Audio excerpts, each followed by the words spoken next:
Okay, all my wormy friends. This is a video on what is going to be my epic fail number 2. This is another one of these continuous flow 55-gallon drums. But we stepped it up a notch because I was concerned that the rake that you use to go underneath in here would possibly not be, like the fingers wouldn't be long enough to pull. You could only pull down a small amount, and then the castings wouldn't come down. You would just be stuck above those PVC. So now I'll see if I can wheel it over here. Alright, so you see this contraption here in the center, and then you see down there where it's going around and around. So we have, it's like a, I guess you would call it a cutter, even though it's not really sharp like a cutter. And then when I have the lid on, I can just, every so often, probably every time I come into the wormery, we welded a bolt onto the top of it, and then this is a socket that fits it, and then, I got this, I don't know what this thing is called, this ratchet, I guess. Somehow goes on there, and then I figure it's going to be pretty heavy, the casting, so I added this big long torque to be able to really kind of go back and forth. I don't know that I'm going to go in a complete circle when I'm doing it, or if I just go back and forth to kind of get those castings broken up more so that I can then get them to come down below the PVC pipes. What I'm going to do on this one, because I'm not sure about the like paper, whether the paper is even going to work or not.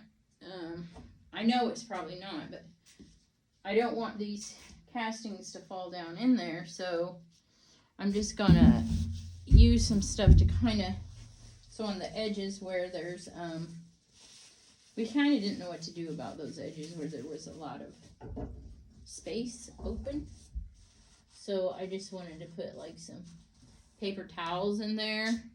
And then I don't think a cardboard is going to work because it's going to be too much to get the cutter to get through it. I mean, you may have to wait a long time before it breaks down. So I was just going to put some paper towel in there, and then I'm going to put some leaves, and I was hoping that the leaves would make a mesh network enough. I probably should maybe have cut, see, well, a lot of those leaves are falling right through. So I'll just use a couple pieces of paper. So it's just lightweight. Like I said, this is going to be an epic fail, so I'm going into it thinking that way I don't get a huge disappointment. That's how you gotta roll. Keep yourself happy and not sad. Okay, so I'm gonna just turn the cutter. It stays just a little bit above, so it should be able to, okay. So the cutter is now basically on top of the paper.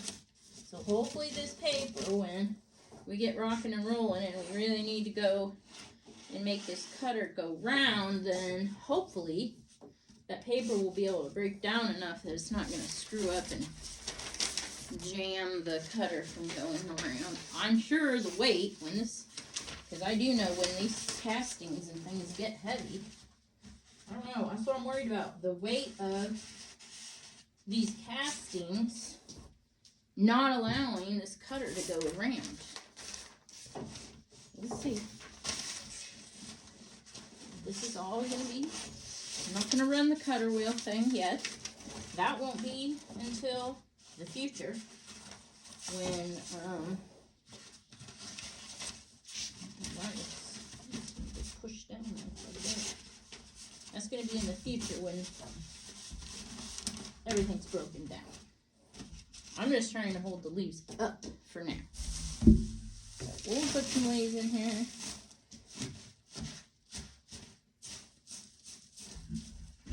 Hopefully the cutter will be able to get through them. Epic fail, I'm telling you, it's gonna be an epic fail. Are you ready? Everybody can laugh. No, who would do that?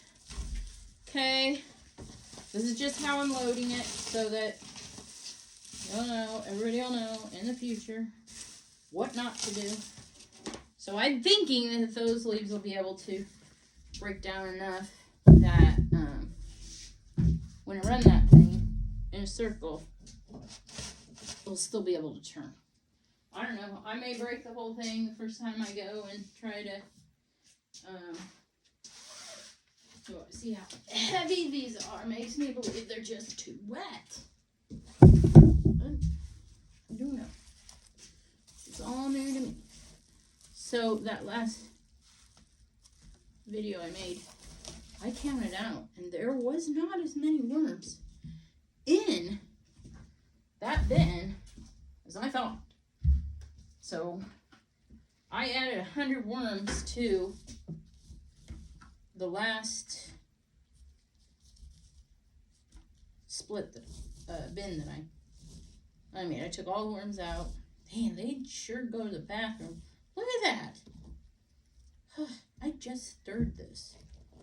And they came up there, and that's all castings. I don't see any cocoons up there in it, which is disappointing. But what do you do? So there's one movement. This was the cocoa core that I had added to try to dry this out some more and break up these really wet. There's cocoon. So we've got cocoons. We've got a ton of worms. I'm just going to turn this side and see what I think. I'll split this bin, definitely. Split this bin, but then I'm going to probably take the worms out of this side again. So I'll be able to split this thing a couple times to these worms out of here. I need just an empty bin that I can get. These things are so huge, it's very easy to pick them out of here. You know, if I just, I'm gonna, for right now while I go through these, I'm gonna turn the camera over this way so you can watch me what I'm doing. I'm not gonna be counting, but I will remove the large worms so that I'm going to just see what these guys can do. I will write down when I got them. And then this is just all the soil they've been in. So obviously there's going to be cocoons in there. I don't know how many. So this will just tell me how they did, even though I did split them. Of course, I mean, heck, I got them in a bag and there was 1,000 in a bag. So I just kind of kept splitting because I felt like they were very crowded. I did not count because, hand counting, I thought that would be a pain. So now I'm to the point where, okay, I'm kind of needing to know maybe a little bit more. I was too busy just trying to get the build, you know, I guess. Get the materials put together, see how I roll. Like, okay, so that's black soldier fly, and that's why I have these little cups off to the side here. I'll drop them in there, and then I'll move them over to the black soldier fly area where I'm just giving it a shot.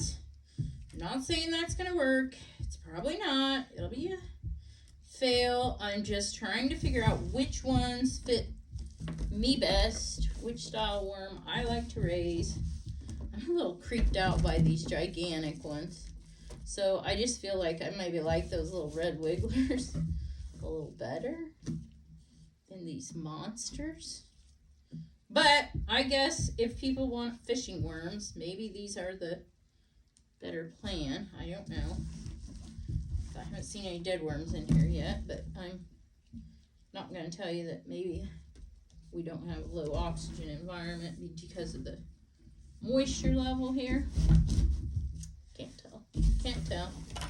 would have to get a sample out and put it under the microscope, but this is definitely a lot more wet because, like I say, when you make that ball, it sure isn't falling apart. It's more like a mud. I just can't get ahead of these things and dry them out, so gotta get rid of probably this plastic on the top. Man, there's a lot of worms. I guess I counted those there, and I put 100 in the bin.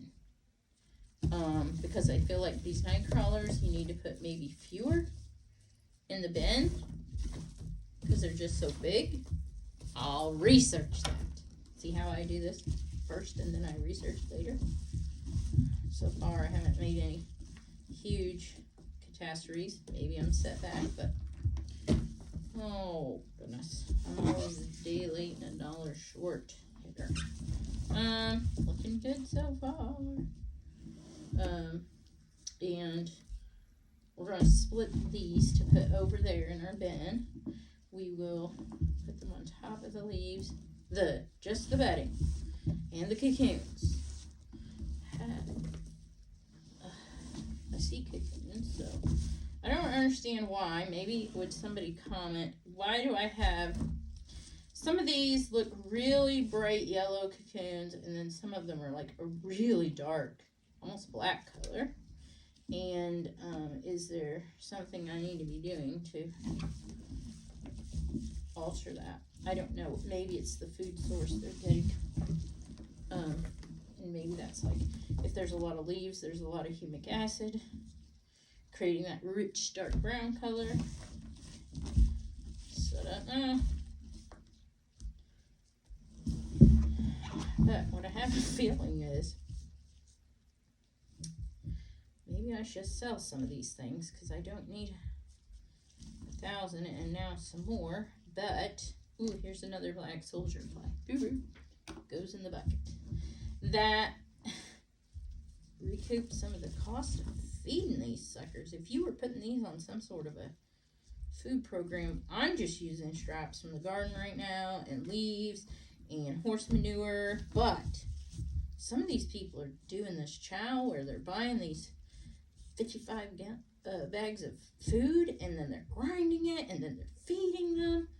I mean, sure, maybe if you're breeding worms and selling them, but these things, I have a feeling, are just going to eat me out of house and home.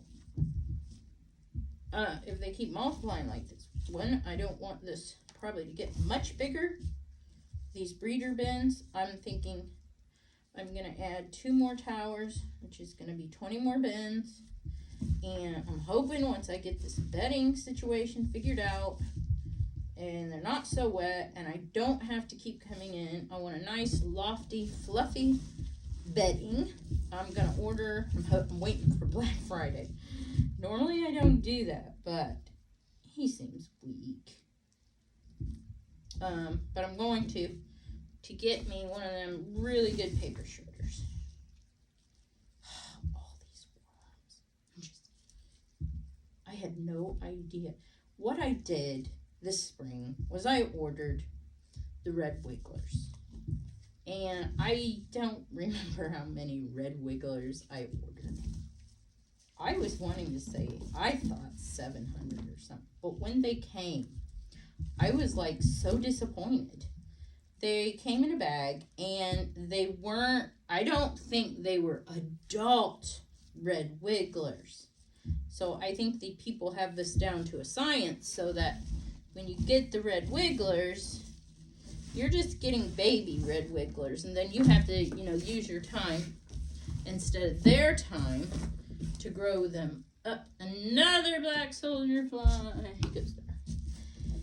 So you have to use your time to grow them up and not their time. See, they're getting smart. And plus, you don't have to use their food. You have to use your food. So the first, however long it takes them to, I'll research that, to get to be old enough to first start laying, I had to get through that whole time frame. So I was super disappointed in those worms, not realizing they weren't going to come as adult breeder age worms, and so they didn't look like many because they were small. So here it goes. I decided to order these European nut crawlers so I could try them out because, well, you know, everybody wants these big worms like for fishing or something. So I thought, it says that they're really good composters too. So I was like, that's what I want. And I think they might live a little deeper in the soil, which is also, I think, what I want, because once I get them probably established in the soil, I don't want them getting, you know, dying off like I would say a red wiggler would if it can't get deeper into the into the soil to prevent them from dying. I guess it'd be freezing and everything, even though the red wigglers can stand, you know, a larger temperature shift. Okay, we got half of this bin moved out.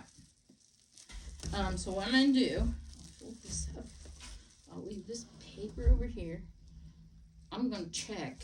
No, I don't need to check right now because we got our worms in a bucket. Now we're just gonna take this here. So it should be cocoons and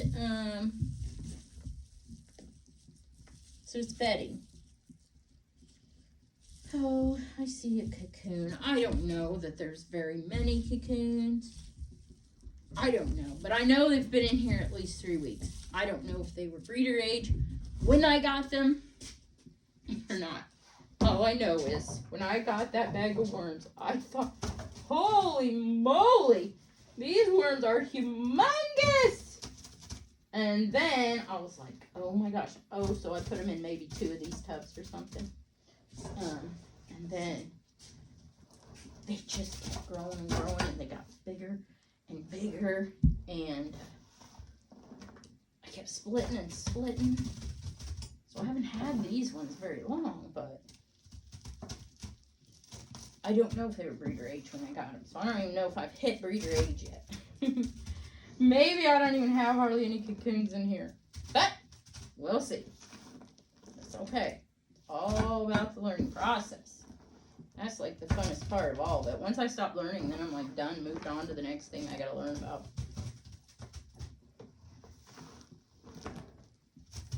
And hopefully these will hatch out anyway, and they're going to start to grow. Now that's gonna take a while, so I kind of feel like there's gonna be some downtime here that maybe I don't want. And if I figure that out, I think what I'm going to do is go ahead and just add worms to the system so that I'm actually raising. Okay, so there will be laying more cocoons, so there will be more young ones coming, and then there will be. Okay, so I've got the bottom of this thing pretty much covered. It feels like it's heavy. I really don't think my little contraption here is going to work. I think what I need is a good cutting bar and something that just moves like left and right, or forward and backward, that you can put on a winch, whatever. It was just what I had sitting around, laying around, so it didn't really cost us anything but our time, our energy, which is probably the most important thing of all. But hey, if you don't try new things, then you're never going to learn what might work better than what you have out there now, which is exactly why I'm trying this microbial farming in the first place. What if it is able to be done a lot easier and a lot cheaper? Just, yes, I understand nobody wants to do the labor, but okay, so I think I'm going to go ahead and add the manure. Or should I add the leaves before the manure? I think leaves and then the manure because it's pretty wet. And if I add the leaves, then the leaves are going to go ahead and soak up some of the moisture. That's a mess. That's okay. I'm getting me a shop vac. Right now I do have a broom, but I'm going to go ahead and get a shop vac. I'm getting some more leaves right now, so I think I'm going to need more. So hang tight. I'll be back. I also have some more things outside that I want as much surface area, I think, as possible for making these things really want to go. I think they know, sometimes like insects, once you get so many in one spot, then they want to cannibalize each other.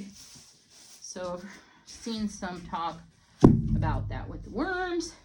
Now I have the manure. I'm going to add there.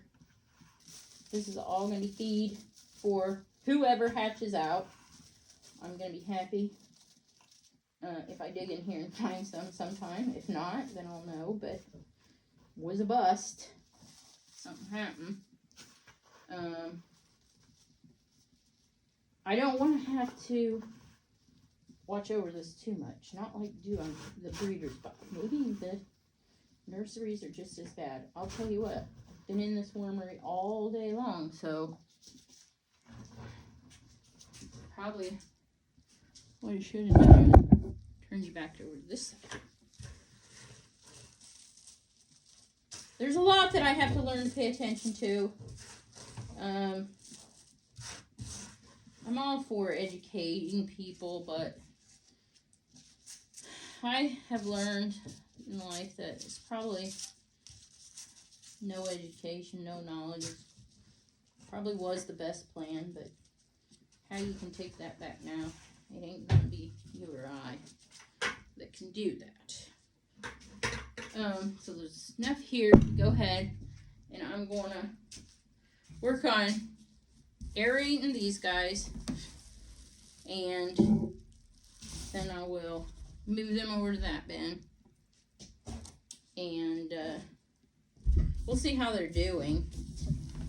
There's a cocoon there, so I feel like at least they're laying some eggs.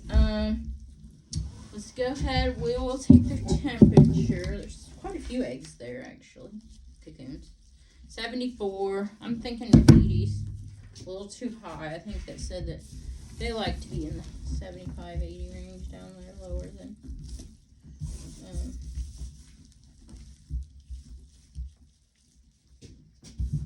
Rather than higher. And then these worms, I'm going to add a few more. This doesn't look super overpopulated. It probably does have 100 worms. But I don't have a whole lot of more bedding, so I feel like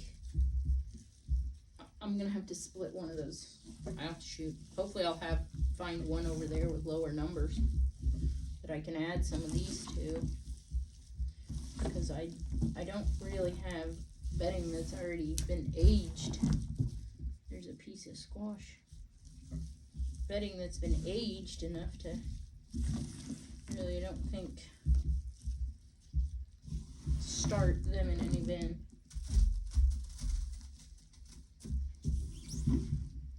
There's a cocoon there.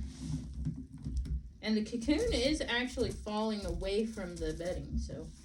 Oh, that's kind of cool. Like, I guess that you maybe could separate some of them. I don't know. I have a lot to learn. Trust me. I am by no means an expert on this.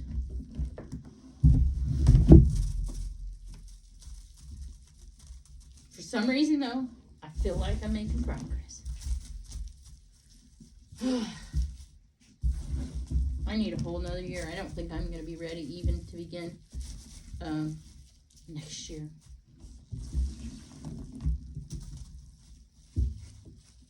This is wild because I'm trying to figure out, okay, so what happens if they end up starting some mandates like they did like with the Dutch farmers, and we have to hurry up and cut our nitrogen use by a certain percent. I mean, the first year sure won't be that bad, but if they keep saying that we have to year after year, or if we go to war and they say, oh, we can't get nitrogen and you have to cut by a certain percent, like, are you going to have your herd grown up large enough, big enough to be able to produce so that you can still grow what you need to grow? I mean, I think that's why all these big wormeries are starting up. They're all getting into that Johnson Sioux and farming with microbes. Whether we are going to have to or not, I don't know. I just know I don't like being stuck with my pants down. Not that I've ever been stuck with my pants. It's like something you just said, you know, that's just like, it's not probably a very good thing to say, but isn't it funny though? There's probably going to be a lot of people that don't know what to do. Cause, holy moly, I don't lie. This is a lot. This is a lot to comprehend. This worm bin now. I just put them over.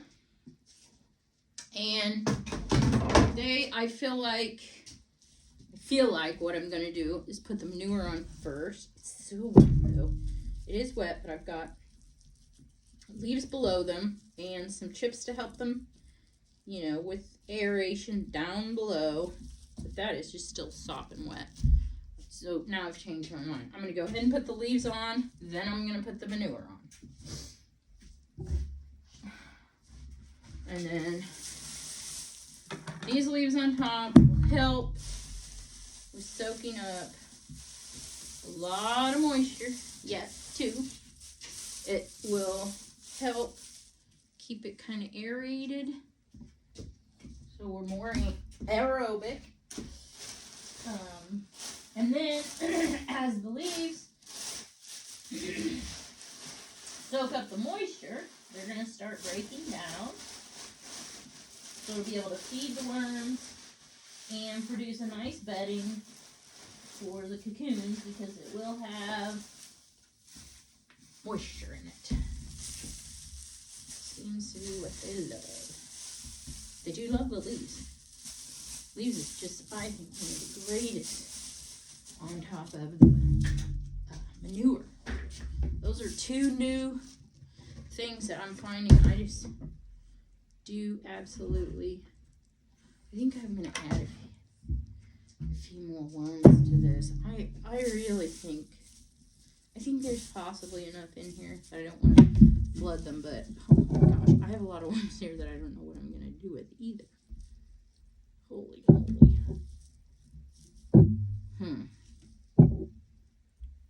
That's enough. I think that's enough. I'll put a dab of horse manure. Ooh, it's cool. It's kind of cool. Put a dab of horse manure over the top of them to get them a little bit moist. Then the leaves. And then some more horse manure over the top. So the horse manure is a little bit damp, but the leaves are kind of going to pull that dampness out. And that's going to make the whole bedding really nice, so that when I split them, half that bedding's going with one colony, half the bedding's going with the next colony, and then you're going to have this bedding soaking up your moisture and getting ready for actually being bedding in the future, because it's not going to be bedding until you start mixing it in, I guess I'd say. There you go. Let's just cross our fingers, hope and pray that this contraption here that we built is gonna work. So I'm just gonna roll it. I'm probably gonna set it closer to that wall where it's gonna be warmer, because I'm not gonna have a way to heat it. Like on these breather areas, I'm gonna be able to. So that doesn't really fit down over there. It covers the light. The breeder area, I have those heat mats, so I can heat them up if it gets too cold. These I don't have a way to, so hopefully the worms will just hatch out and they'll be fine. Okay, there we go. So video number 2 on these continuous 55 gallon drums, and let you know if this cutter thing spins in a circle or not. I'll probably have to use the rake to start getting the stuff out first, and then once you get most of it out, it might be easier to get that cutter to turn. Stay stay tuned. I'll keep you updated in this microbe lab every day. Take care, love one another, and teach the knowledge of truth.